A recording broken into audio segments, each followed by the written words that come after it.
பேரன்புக்கும் பெரும் மரியாதைக்கும் உரிய இந்த சிறப்பான விழாவுக்கு தலைமை தாங்கி நடத்தி கொண்டிருக்கிற ஜஹாங்கீர் பாதுஷா சாஹிப் அவர்களே, தொகுப்புரை வழங்கி சிறப்பித்து கொண்டிருக்கிற வழக்கறிஞர் அருமை சகோதரி லட்சுமி ராஜா அவர்களே, வரவேற்புரை ஆற்றியிருக்கிற அருமை சகோதரர் அப்துல்லா ஹசன் பைசி அவர்களே, துவக்க உரை ஆற்றிய அருமை நண்பர் அப்துல் கரீம் சாஹிப் அவர்களே, எனக்கு முன்பு வாழ்த்துரை வழங்கி சிறப்பித்திருக்கிற அருமை சகோதரர்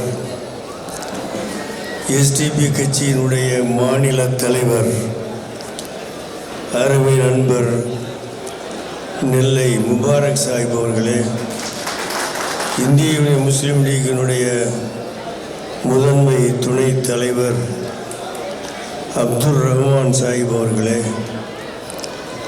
இங்கே ஏற்புரை நிகழ்த்துவதற்காக வெற்றி வீரராக வீட்டிருக்கக்கூடிய அருமை சகோதரர் ராஜா முகமது அவர்களே, மற்றும் நன்றி உரை கூற உள்ள முகமது ஷாஜஹான் அவர்களே, மற்றும்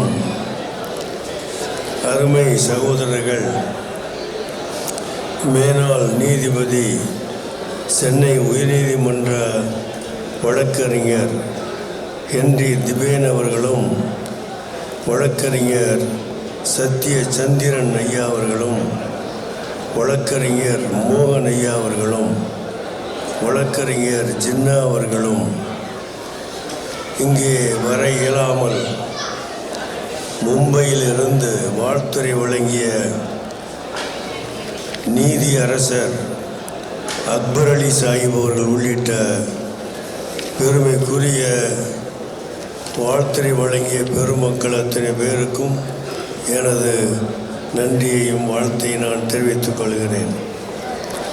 என்னோடு இந்திய முஸ்லீம் லீக்கினுடைய மாநில துணை செயலாளர் விஎம் பாரூக் அவர்களும், திருச்சி தெற்கு மாவட்ட தலைவர் ஹபீபுர் ரஹ்மான் அவர்களும், திருச்சி மாவட்ட துணைத் தலைவர் அலாவுதீன் அவர்களும், திருச்சி தெற்கு தொண்டரணி தலைவர் காஜா மொய்தீன் அவர்களும், அயலக அணி மாநில தலைவர் துணைத் தலைவர் அமீருதீன் அவர்களும், மற்றும்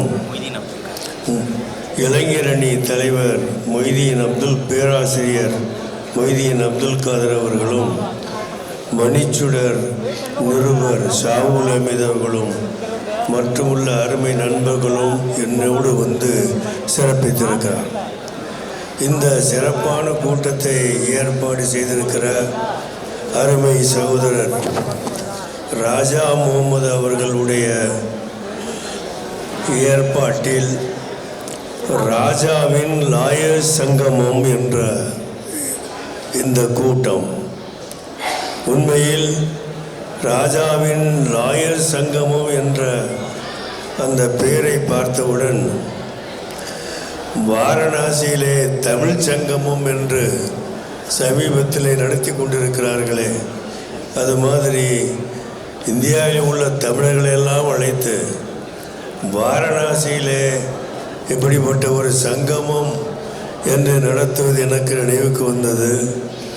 ஆனால் இங்கே அருமை சகோதரர் ராஜா சாஹிப் அவர்கள், ராஜா முகமது அவர்கள் ராஜாவின் லாயர் சங்கமம் என்ற ஒரு அமைப்பை தோற்றுவித்து உங்களையெல்லாம் இங்கே அழைத்து மிக சிறப்பாக இந்த கூட்டத்தை நடத்தியிருக்கிறார்.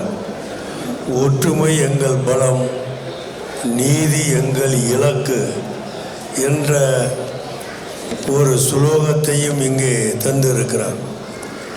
இங்கே பேசிய பெருமக்கள் அத்தனை பேரும் நிறைய பல செய்திகளை சொல்லியிருக்கிறார். இறுதியாக சொல்லப்பட்ட விஷயம், நடைபெற போகிற பார் கவுன்சில் தேர்தலில் அருமை சகோதரர் ராஜா முகமது அவர்களை குறைந்தது 2000க்கு மேற்பட்ட வாக்குகளை முதல் வாக்குகளாக அளித்து அவரை வெற்றி பெற செய்ய வேண்டும் என்ற அந்த நோக்கம் நிறைவேற வேண்டும் என்ற அடிப்படையிலே தான் இந்த கூட்டமே நடந்து கொண்டிருக்கிறது. இதிலே பங்கேற்றிருக்கிற வழக்கறிஞர் பெருமக்களும் அருமை சகோதர சகோதரிகளும் இங்கு பேசியது மாதிரி அவர்களுடைய வாக்கு ஒன்றும் முதல் வாக்காக ராஜா முகமதுக்கு கிடைக்கும் என்பதிலே சந்தேகம் கிடையாது. அவர்களுடைய வாக்குகளோடு அவர்களுக்கு தெரிந்த அறிந்த அவர்களோடு உடன்படக்கூடிய ஒத்து வரக்கூடிய சக வக்கீல்கள் அத்தனை பேரையும் 1ஆக 2ஆக 10ஆக 20ஆக 50ஆக ஏன் 100ஆக அவர்களை எல்லாம் தன் வசம் இருக்கக்கூடிய முறையில் நீங்கள் எல்லாம் இவருக்காக வேண்டி தேர்தல் பிரச்சாரமும் செய்ய வேண்டும் என்ற ஒரு அறிவிப்பும் இந்த கூட்டத்தில் செய்யப்பட்டிருக்கிறது. 1 10ஆக அல்ல, 1 100ஆகவும் மாற வேண்டும். அதற்கான முயற்சிகளை இங்கே உள்ள அத்தனை பேரும் செய்ய வேண்டும் என்பதையும் இங்கே உங்களுக்கு நினைவுபடுத்தப்பட்டிருக்கிறது. இந்திய முஸ்லீம் லீகை பொறுத்தவரையில் இந்திய அளவிலே நாங்கள் லாயர்ஸ் ஃபோரம் என்றும் வைத்திருக்கிறோம். தமிழ்நாட்டில் உள்ள லாயர்ஸ் ஃபோரம் சார்பாக இந்த பார் கவுன்சில் தேர்தலில் எந்த ஒரு வேட்பாளரும் நிறுத்தப்படவில்லை. அதே மாதிரி தமிழ்நாட்டில் உள்ள இந்திய முஸ்லீம் லீகின் லாயர்ஸ் ஃபோரத்தில் உள்ள 300க்கும் மேற்பட்ட வக்கீல்கள் அவர்களுடைய வாக்கு அத்தனையும் இங்கே நீங்கள் தெளிவாக சொன்னது மாதிரி அவர்களுடைய வாக்குகள் அத்தனையும் முதல் வாக்குகளாக தம்பி ராஜா முகமது அவர்களுக்கு கொடுக்கப்பட வேண்டும் என்று நாங்கள் தமிழ்நாட்டில் இந்திய முஸ்லீம் சார்பில் உள்ள இந்த லாயர்ஸ் ஃபோரத்தில் உள்ள அனைத்து சகோதரர்களுக்கும் நாங்கள் தெரிவிக்க இருக்கிறோம். முதல் வாக்குகளை அனைத்து முதல் வாக்குகளையும் சகோதரர் ராஜா முகமது அவர்களுக்கு வழங்கி அவர்களோடு மற்ற அறிந்த அவர்களுக்கு தெரிந்த அவர்களுக்கு உடன்பட்ட மற்ற வக்கீல்களிடம் வழக்கறிஞர்களிடம் பேசி அவர்களுடைய வாக்குகளையும் பெற்று இவரை வெற்றி பெற செய்ய வேண்டிய கடமை எங்களுக்கு இருக்கிறது என்பதையும் நான் தெரிவித்துக் கொள்ள வேண்டும். இது காரணம் என்ன என்று சொன்னால் ஏறத்தாழ 1,00,000க்கு மேற்பட்ட உறுப்பினர் இருப்பதாக சொல்லுகிறார்கள். எனக்கு தெரியாது. ஆனால் முஸ்லீம் சமுதாயத்தை சார்ந்த வரையில் 4,000-5,000 பேர் இருப்பதாக சொல்லுகிறார்கள். இப்படி ஆயிரக்கணக்கிலே முஸ்லீம்கள் இருந்தாலும் கூட எனக்கு தெரிந்து கடந்த 30 ஆண்டுகளில் பார் கவுன்சிலில் எந்த ஒரு முஸ்லீமும் இருப்பதாக எனக்கு தெரியவில்லை. வக்ஃப் போர்டில் நான் இருந்தபோது அருமை பெரியவர் கான் சாஹிப் என்று ஒருவர் வக்ஃப் போர்டு உறுப்பினராக ஆக்கப்பட்டார். பார் கவுன்சில் உறுப்பினர் என்ற முறையில் அவர் ஆக்கப்பட்டார். அவர் அப்போது பார் கவுன்சில் உறுப்பினர் கிடையாது, முன்னே உறுப்பினராக இருந்தார் என்பதற்காக வேறு எந்த ஒரு பார் கவுன்சில் உறுப்பினரும் கிடைக்காத காரணத்தினாலே பார் கவுன்சில் உறுப்பினர் என்ற முறையில் கான் சாஹிப் நியமிக்கப்பட்டார். 30 ஆண்டுகளாக பார்க்கிறேன் அவருக்கு பிறகு யாரும் பார் கவுன்சில் இருந்து வக்ஃப் போர்டுக்கு வந்ததாக எனக்கு தெரியவில்லை. நபி அப்துல் ரஹ்மான் இங்கே வக்ஃப் போர்டில் இருந்தவர், அவருக்கும் தெரியும், அவர் காலத்திலும் அவர் இருந்திருக்கிறார்.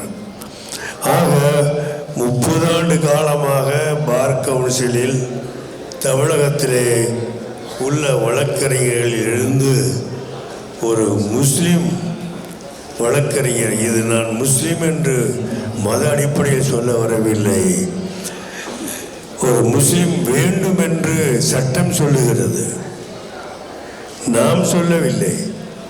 வக்ஃப் போர்டு அமைக்கிற போது வக்ஃப் போர்டிலே ஒரு உறுப்பினர், பார் கவுன்சில் உறுப்பினர் ஒரு முஸ்லீமாக இருக்க வேண்டும் என்று சட்டம்தான் சொல்லுகிறது.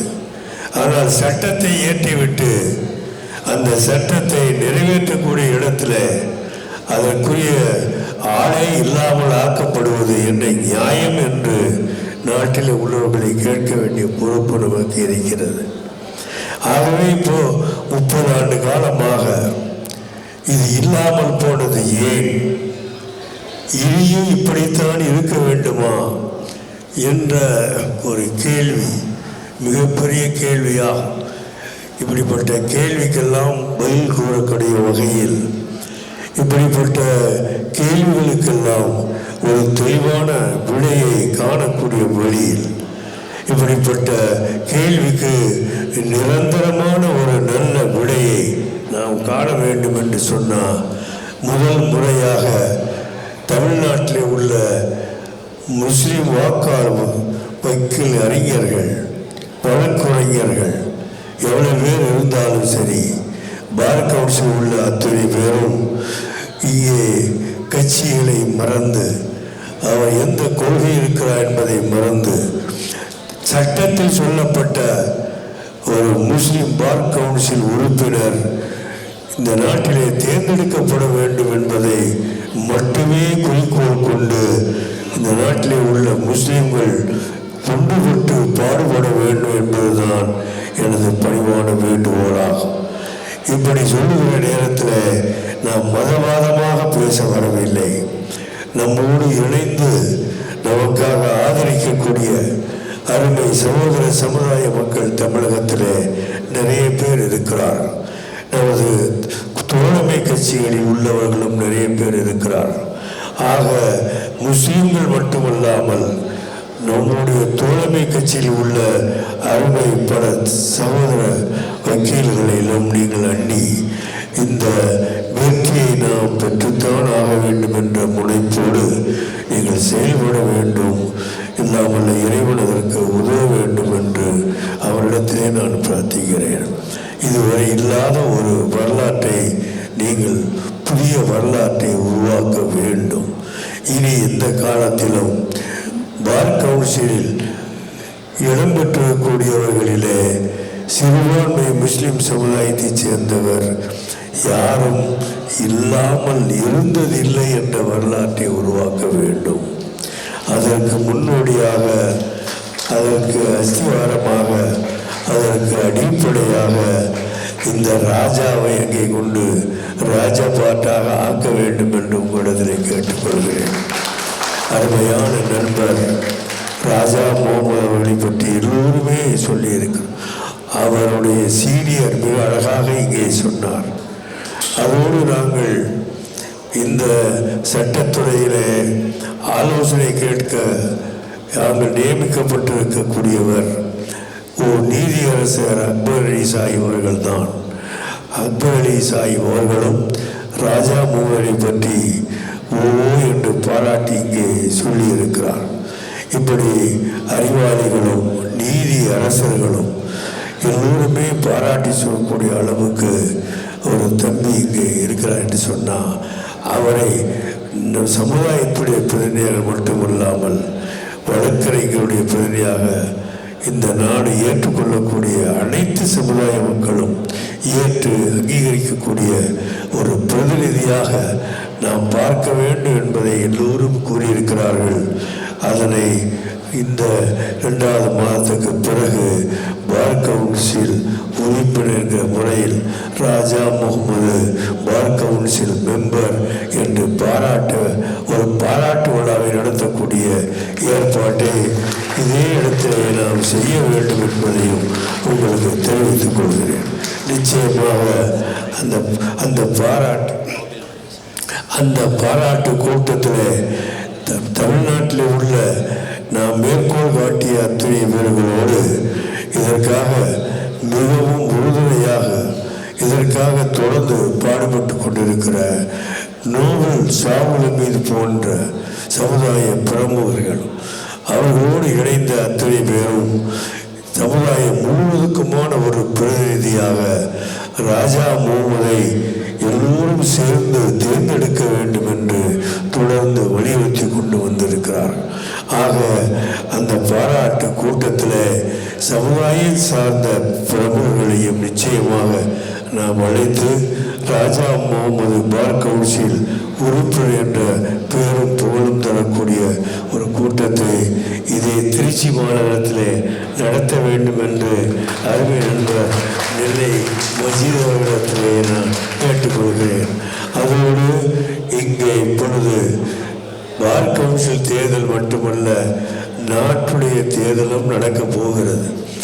இந்திய முஸ்லீம் லீகில் உள்ள நாங்கள் ஒன்றை தெளிவாக சொல்லிக் கொண்டிருக்கிறோம்.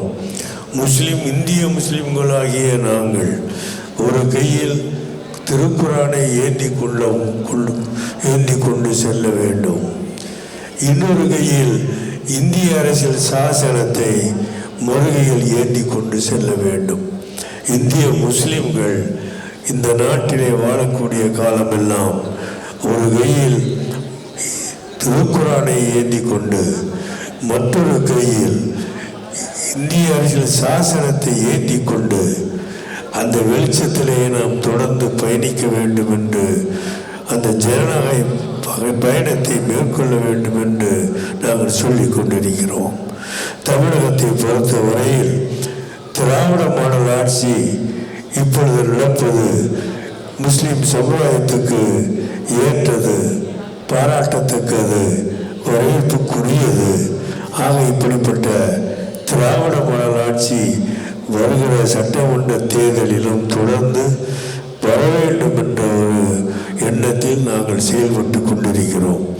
இது ஏன் இங்கு நான் குறிப்பிட்டு சொல்லி என்று சொன்னால், திராவிட மாடல் ஆட்சியை நாம் ஏற்றுக்கொண்டு பாராட்டுகிற அதே நேரத்தில் தமிழகத்தில் உள்ள 60 லட்சத்துக்கு மேற்பட்ட முஸ்லிம் வாக்காளர்களுடைய ஒட்டுமொத்தமான வாக்குகள் அத்தனையும் எப்படி இந்த ராஜா முகமது தேர்தலில் நமக்கு வாக்கு எல்லாம் ஒன்றுபடுத்தி வெற்றி பெற செய்ய வேண்டும் என்று சொல்லுகிறோமோ, அதே மாதிரி தமிழகத்தில் உள்ள 60 லட்சத்துக்கு மேற்பட்ட முஸ்லிம் வாக்குகள் அத்தனையும் திராவிடர் மாடல் ஆட்சிக்கு நாம் ஒட்டுமொத்தமாக கொடுத்து அந்த ஆட்சியை மீண்டும் கொண்டு வந்தால்தான், தமிழகத்தில் திராவிட மாடல் ஆட்சி வந்தால்தான் திராவிட முஸ்லிம்கள் மட்டுமல்ல, தமிழக முஸ்லிம்கள் மட்டுமல்ல, தமிழக மக்களும் பெருமையோடு வாழ முடியும்,